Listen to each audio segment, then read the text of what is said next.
माँ माटी के सम्मान करा जाएसी सी बहनी मन के सम्मान दिया जाएसी सेटा होचे पवित्र माटी और से माटी ठनो कैंसर माटी नहीं है जनता गंगा हुआ पवित्र और सेटा होचे भारत माटी कहीं आदिम काल नारी शक्ति के सम्मान दिया जाएसी बनी हमें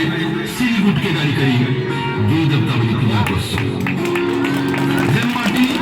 अजन घरे मां सम्मान करा जाएसी मां सुरक्षा दिया जाएसी मां के सभा करा जाएसी से ठानु पवित्र ठान केंद्र नहीं है अनाई नहीं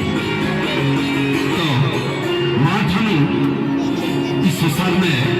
बड़ जोधार किए नहीं है मां ठानु और सहने वाला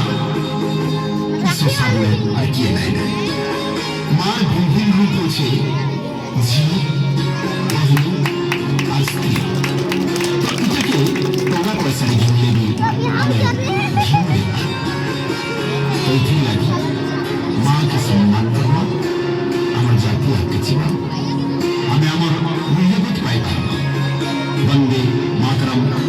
वंदे उत्कल जननी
सुना सुना मावसी गमरा